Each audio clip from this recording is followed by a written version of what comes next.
One day, when I got home, I couldn't find my husband anywhere. He had left without telling me, and I couldn't find any clues about where he went.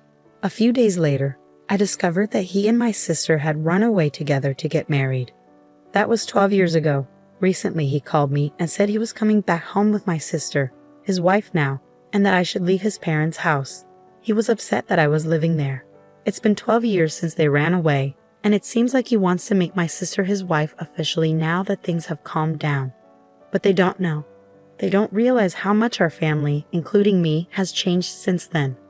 My name is Melanie Miller, and I'm 27 years old. I studied web design and worked at a company where I met my husband, Shane. Shane is a friendly guy who works in sales. We fell in love quickly and got married after a year of dating. After we got married, we moved in with his parents. I quit my job at the company and started working as a freelance web designer from home. I wanted to take care of our home and support my husband's lifestyle. At first, it was hard for me to find a steady job, so my income wasn't always reliable. But now things had changed.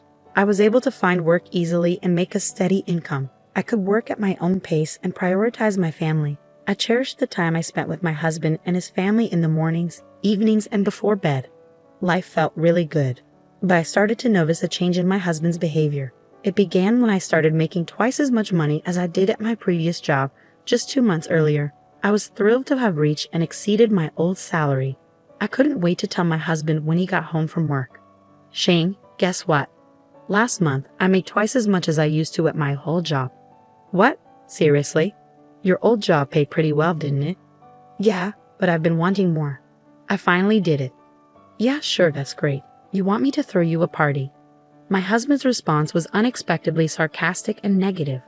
I couldn't understand why he was acting that way, so I asked, Shane, are you upset with me about something? Did I do something wrong? I thought you'd be happy for me. Why should I be happy? My salary didn't increase. Well, yes, but can't you just be happy for me, your wife? Really? I'm not like you. I'm just not naturally happy. Shane. After that argument, my husband started to withdraw more and more each day. Our talks became less frequent until I was the only one saying good morning and good night. Even though we had only been married for a year, it felt like we were far from happy. My in-laws, who we lived with, could sense the tension but never said anything. 2 months passed and nothing changed. We ate together in silence, and he always controlled the TV. When I was watching something, he would eat all the food I bought without asking. Whenever I tried to talk to him about it, he would argue, so I stopped bringing it up. One day, while I was cleaning the house, my mother-in-law approached me looking concerned. Melanie, how are you feeling? Are you alright? What do you mean, am I alright? Well, when you and Shane first got married, you used to go out and have a good time together. But lately, it seems like you don't do that much anymore, and you hardly talk. Yeah, but we've only been married for a year, I replied, trying to brush off her concern. I forced a smile to reassure her, but she could tell it wasn't genuine. She looked at me seriously. If you don't want to talk about it, that's okay, but I worry about you. Lately, it seems like you've been feeling down. Well, I'm not pretending to be okay. Your father has noticed it too. We're just concerned that you might be overwhelming yourself. Oh, Mom. I couldn't deny that my husband's discomfort with my higher income might have been partly my fault. But at the same time, I felt alone in my achievement. When my mother finally acknowledged the pain I was feeling, it brought tears to my eyes. So I decided to open up to her completely. After hearing everything I had to say, she started to comfort me and said, I'm so sorry. He's just not mature enough to be genuinely happy for your success. No, it's my fault. I was selfish to expect him to be genuinely happy for me. But you shouldn't have to deal with this alone in a marriage, Melanie. Keeping your feelings bottled up will only make things worse. I don't think it could get any worse. Alright, so you and Shane really need to have a serious conversation about this. Can you do that? Yes, I can. Thank you for confiding in me, honey. She smiled warmly at me. Of course. Then she gave me a comforting pat on the head. My in-laws love me like their own daughter. They've been my support. Taking my mother-in-law's advice to heart, I decided to have a serious talk with my husband. That night, I stayed up late, waiting for him to come home. But as the hours passed, there was no sign of him. He usually got home by 10 at the latest, but it was already past 11, and he still hadn't returned. "Why are you taking so long?" I texted him, but he didn't respond. I started to worry that something might be wrong. I tried calling him, but he didn't pick up, and the phone just kept ringing. So I waited anxiously. Finally, around midnight, he walked in. "I've been trying to reach you," I began, but he just sighed loudly and looked annoyed. "What's going on? Why are you still up?" "Well, I wanted to talk to you about something important today." "About what?" he replied, sounding annoyed. "I think our issues started because of my new salary, right? I should have maybe kept that to myself. I know it might have hurt your pride." As soon as I said that, I felt a shiver down my spine. He was standing there, looking cold and distant. I was scared stiff. He responded with anger. "There's nothing to talk about, and it's pathetic that you're waiting up for me. I'm just trying to make things better between us, Shane. That's the problem. I obviously made a mistake in choosing the right partner. No, I'm exhausted from working overtime. You don't have any right to speak, considering you just stay home all day." My husband stormed past me and headed upstairs to our room. I couldn't bring myself to move until I was sure he was upstairs. Why was he talking to me like that? All I wanted was a normal married life.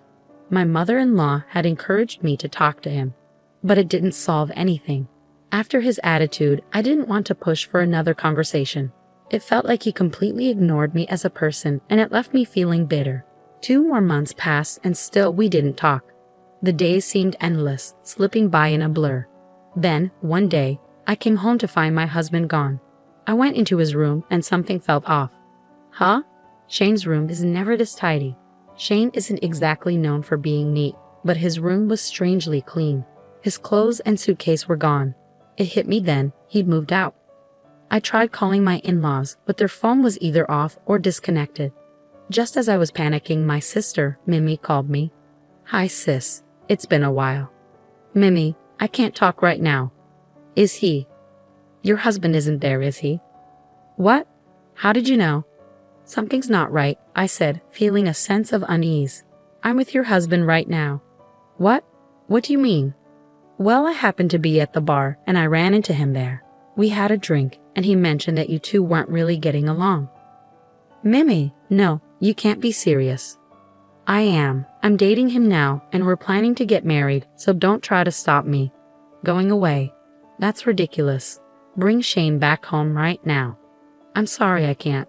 I've actually had feelings for him for a while now, and he's tall and handsome. I'm taking him." Then she hung up. I tried calling her back many times, but she never answered. Instead, she sent me pictures.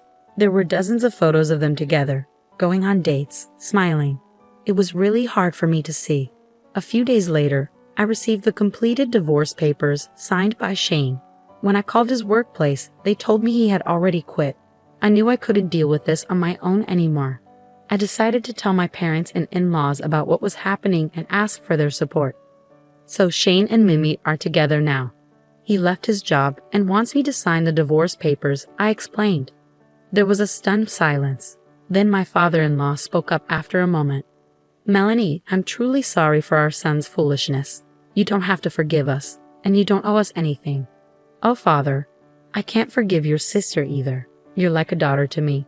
"I can't forgive them for hurting my precious daughter," everyone echoed his sentiment.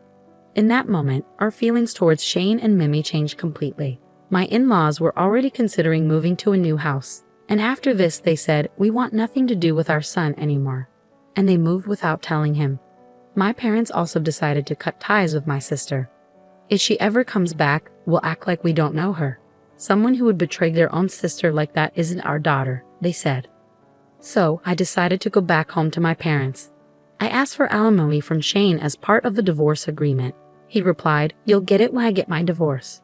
Eventually, I received several million yen in alimony along with a message, "Divorce me." Once the divorce was finalized, I cut all ties with Shane and Mimi. It's been 12 years since then, and a lot has changed. My in-laws demolished the house we lived in and sold the land. I've become more successful as a web designer, and my income has grown significantly. Thanks to this, I can travel often with my parents and live a fulfilling life. Today, while I was working, I got a call. Without checking the caller ID, I answered, thinking it was a client. but instantly it brought back unpleasant memories. It's been a while, Melanie. How have you been? Shane's voice echoed. I knew you'd recognize your ex-husband's voice, he chuckled. He's still spouting nonsense like before. What do you want? After 12 years, now you want to talk. I could hear him chuckle. No, you're in my house. Leave within the next 10 minutes. What? What are you talking about? We're facing some financial trouble anyway. I'm heading there now. I'm bringing my wife home to our house. You need to leave my parents' house now. It seems he still believes I'm living with his parents. He thinks that after 12 years, things have settled down and they'll finally be accepted. In the background, I hear my sister saying, "That's right, get out of there." But they really have no idea. Do they really think that just because it's been 12 years, everything is forgiven? The world isn't that forgiving, and I won't make it easy for them. But I took a deep breath and replied, if you want to go home, go ahead. But I'm not at your parents' house anymore. Oh really? Did my dad kick you out? How clueless can you be? Your parents' house is gone, Shane. Huh? What do you mean it's gone? Shane's voice started shaking with anxiety. At that moment, he arrived where the house used to stand. He screamed, "What the hell?" And I could hear the pain in his voice. I continued, as soon as you ran away, we cut ties with both of you. Your parents moved out, and my parents completely disowned the woman you're with. There's nowhere for you to come back to. Are you serious? How is this even possible? Believe it or not, it's up to you, but neither your parents nor mine consider you family anymore. You've proven you're not worthy since you both destroy people's lives. That's awful. But who's to blame for ruining your family? Don't ever call me again. I won't let you ruin my life any more than you already have. With that, I hung up and blocked their number. This time, I cut the last tie. After their failed attempt to go to his parents' house, they tried to come to mine, but my parents have already disowned her. My sister was crying loudly, but my parents just asked, "Who are you?" and ignored them at the gate. Then they both got down on their knees, begging, "Please forgive us. We have nowhere to go, please." Shane was pleading too. "I'm begging you, my parents' house is gone. We have nowhere to go." "Shut up, we don't care. You're not family anymore," my parents said as they sprinkled salt on the front door. "No, please wait, no please, I'm begging you," my father-in-law pleaded. "You don't get to call me that. Get out of here." They were so persistent that my father ended up sprinkling salt on them, and my mother called the cops for trespassing. They haven't been seen since. Last I heard, they were jobless, homeless, and asking their friends for money. But word got around about them, and no one was willing to help. And even if they returned to their hometown, they'd face the same fate. But they brought it on themselves. They made their bed, and now they have to lie in it. My parents and I will never see them again, and they'll spend the rest of their lives regretting their choices.